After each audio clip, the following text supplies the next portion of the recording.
नमस्कार, जय हिंद। मैं दीपक पांडे और आप देख रहे हैं न्यूज़ ऑफ भारत 20। अभी हम मौजूद हैं सुप्रीम कोर्ट के वरिष्ठ वकील माननीय डॉक्टर एपी सिंह जी के साथ में। हम इनसे बातचीत करने की कोशिश करेंगे। जिस प्रकार से आप लोगों ने देखा होगा कि बिहार में माननीय नीतीश कुमार की सरकार जमीनों का सर्वेक्षण चालू हुआ है, वो कितना सही है, कितना गलत है, और जो देश की यानी प्रदेश की जो जनता है उसे आगे क्या करना होगा। बहुत बहुत स्वागत है सर आपका। बहुत बहुत धन्यवाद। सर, क्या प्रक्रिया होगी अगर देखा जाए बिहार में जो जमीनों का सर्वेक्षण करवाया जा रहा है? 1890 में हुआ, 1990 में बोला जा रहा हुआ, फिर अभी दोबारा स्टार्ट होगा। 1898 में हुआ था सर्वे, उसके बाद 1920 में हुआ था, अंग्रेजों के समय हुआ था। अब फिर से सर्वे किया जाता है। सर्वे में मौजा खसरा सारा कुछ किया जा रहा है। अब इसमें आ जाएगा खेत का असली मालिक कौन है, और ये सबसे बड़ा कारण बनता था। Honourable supreme court, honourable high court Patna तक बड़े केस आते थे जिसमें जर, जोरू और जमीन लड़ाई मानी जाती थी। जर पे होती थी पैसा, जोरू महिलाओं से संबंधित, तो जमीन के सबसे अधिक मामले आते थे, जिसकी वजह से मर्डर होते थे, हत्याएं होती थी, जमीनी विवाद चलते थे, जो कि मानी सर्वोच्च न्यायालय तक आते थे। शायद मुख्यमंत्री नीतीश कुमार जी का यही विषय रहा होगा कि जमीनी विवाद रोका जाए, और इससे जो बेनामी संपत्ति है, जो लोगों ने अपनी संपत्ति, भ्रष्टाचारी लोगों ने, राजनेताओं ने, अधिकारियों ने अपनी जमीन लेके पैसे मजदूरों के नाम, अपने जो उनके एम्प्लॉई हैं उनके नाम, अपने झाड़ू लगाने वाले, पोंछा लगाने वाले, किचन काम करने वाले, उनके नाम जो कर रखी हैं वो बेनामी संपत्तियां हैं, उनका भी खुलासा हो जाएगा। भ्रष्टाचारी लोगों पे अब आफत आने वाली, सारा मामला डिजिटल हो जाएगा। जमाबंदी में असली मालिक का पता चलेगा, जिंदा की ही एंट्री होगी। सर्वे चोरी छिपे नहीं होगा, खुलेआम होगा, सबको पता चलेगा सर्वे का। प्रत्येक विवाद का सहयोग करने के लिए प्रत्येक की उसके पूरे गांव में जाएगी। जो सबसे छोटे छोटे खसरा होता है, गांव कैसे बनता है, खसरा से बनता है। एक खसरा होता है, सबसे छोटी इकाई खसरा, जिसे खसरा खतौनी कहते हैं। उसके बाद खसरा के बाद बनता है मौजा। बिहार में 50,000 से अधिक मौजा हैं, और मौजा मिलकर बनते हैं अंचल।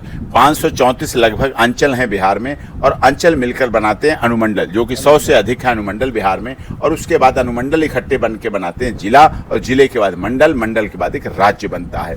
इस राज्य के आधार पर ये जो सारी प्रक्रिया चल रही है। सरकार आवेदन के लिए, आवेदक को, अब मैं आपके चैनल के माध्यम से बताऊं आवेदक को कौन कौन से कागज चाहिए होंगे।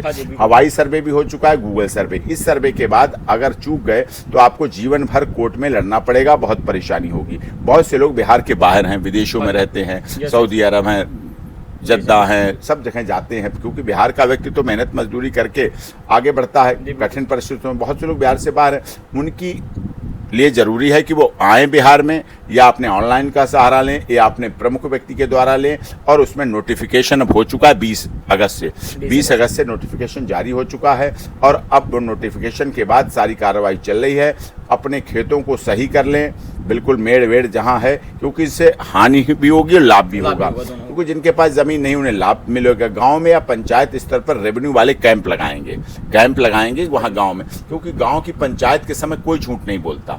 झूठ लोग कोर्ट कचहरी में तो आके झूठ बोलते हैं, पंचायत में कोई झूठ नहीं बोलता। तो फार्म 2 सबसे पहले भरा जाएगा। फार्म 2, उसमें आपको क्या भरना है, गाँव का नाम, रैयत मतलब डेथ सर्टिफिकेट, पीछे का मालिक कौन था, गाँव होगा, रैयत होगा, जमीन का ब्यौरा आपको देना है, जमीन का ब्यौरा आप देंगे, रकबा कितना है, रकबा देना। जमीन के ब्यौरे में लिखना चारागाह है, मंदिर है, मस्जिद है, स्कूल है, गिरजाघर बना हुआ है, उसमें चारागाह है, बंजर भूमि है, किस तरह तालाब है, मछली पालन हो रहा है, क्या उद्योग हो रहा है, तो ये उसमें लिखेंगे जमीन का ब्यौरा।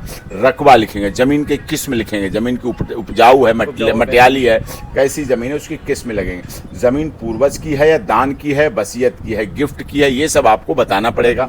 कागज देने पड़ेंगे, विरासत में मिली है, गिफ्ट में मिली है, किस तरह से मिली है, और सब चीज़ों की लगा के फोटोकॉपी भी एक रखनी है, और फोटोकॉपी अपने आप रखनी है, जिससे आप उसको चला सके। फार्म 2 के बाद आएगा फार्म 3। फार्म 3 में आपको वंशावली की जरूरत पड़ेगी। फॉर्मेट पूरा होगा, घोषणा हो चुकी है, वंशावली, किस्तबाड़, और स्टेट जो खेत है, खेत पर अमीन भी जाएगा। आपको अपनी जमीन दिखानी है, खेत में जाके वहाँ अपनी जमीन दिखानी है। प्रत्येक पंचायत पर पर्ची चिपका के घोषणा होगी कि यहाँ इस तारीख से इस तारीख तक सर्वे होगा और जमा दे। आपत्ति यदि करनी है तो 90 दिन का समय है, 90 दिन का टाइम लिमिट होगा जिसमें आपको वो करना होगी।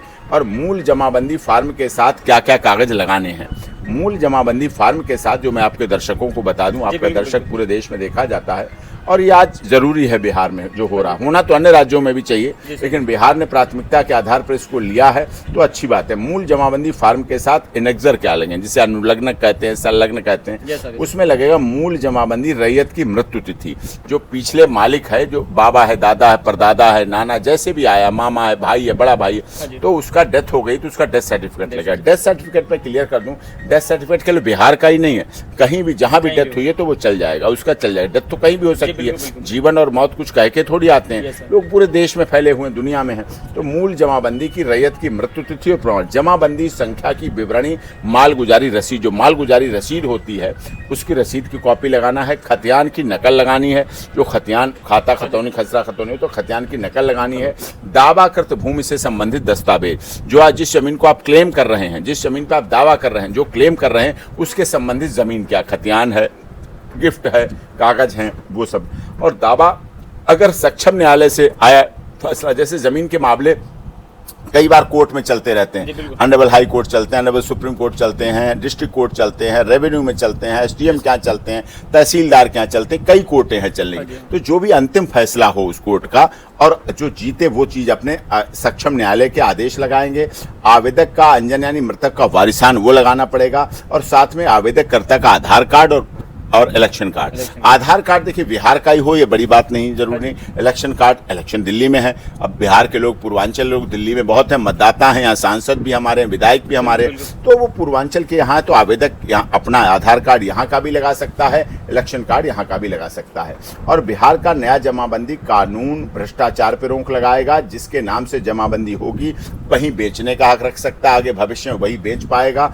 और बिहार में 45,862 में सर्वे चालू हो चुका है, ये मौजा है 45,862 सर्वे इनमें चालू हो गया। उनसे अनाधिकृत कब्जा वाले लोगों का सफाया हो जाएगा। सभी लोगों को पता होना चाहिए, सभी के काम की चीज़ है, जिसके पास ज़मीन का लाभ नहीं उसको भी मिलेगा, जिनके पास ज़मीन है उनको तो मिलेगा ही। ये फार्म 2 और 3 भरने हैं, इनके साथ कागज़ आपको लगाने हैं। उद्घोषणा हो चुकी है, ऑनलाइन भी सर्वे होगा और उस तरह से भी होगा। और 90 दिन का आपको टाइम है, 90 दिन में अगर आपने ऐसा नहीं कर पाया तो कच्ची लिस्ट 90 दिन में जारी हो जाएगी।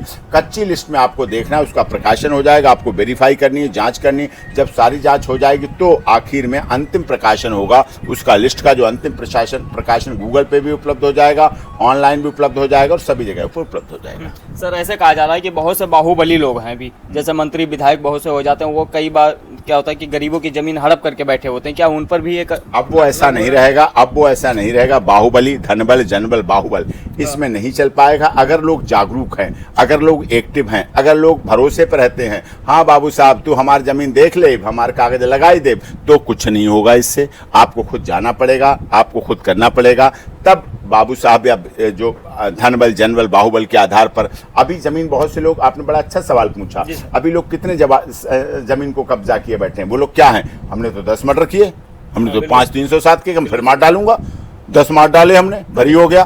तो आदमी कैसे, वो डरेगा, वो कैसे उनसे लेगा। तो इसीलिए अपनी जमीन को कागजी कार्रवाई जरूर कर लें। फार्म नंबर 2 और 3 भरने में कोई धनबल की जरूरत नहीं, कोई जनबल की जरूरत नहीं, कोई बाहुबल की जरूरत नहीं, कोई किडनैपर, मर्डरर, लैंड ग्रेबर, भूमाफिया और हैं राजनीतिक दल वाले लोग हैं, राजनीतिक रसूख वाले लोग हैं, उन सब की इसमें नहीं चलेगी। अपनी कागजी कार्रवाई पूरी फिट करो, फिर अमीन देखने जाएगा और अमीन उस पर सारी कार्रवाई करेगा। भ्रष्टाचार भी नहीं होना चाहिए। बाबा दादा परदादा की लाई जमीन है और अमीनों को और रेवेन्यू विभाग वालों को, तहसीलदार को भी इस पर गंभीरता से देखना चाहिए, क्योंकि ये इसलिए किया गया अपराध कम हो, केस कम हो। माननीय मोदी जी के सामने हमारे honourable chief justice of India supreme court ने कहा, रो पड़े वो कि इतने केस हैं, इतनी केसों की भरमार है, इसके पीछे क्या कारण है। ये केस भी हैं, रेवेन्यू के केस भी हैं, ज़मीनों के भी केस हैं, बाबा परदादा के भी ज़मीन। तो ये जिंदा, जो जिंदा है उसके नाम ज़मीन रहेगी और पीछे की सारी लिस्ट लग जाएगी और सारा सही काम हो जाएगा। अब बदमाशों की नहीं चलेगी। चलिए, बहुत बहुत धन्यवाद सर।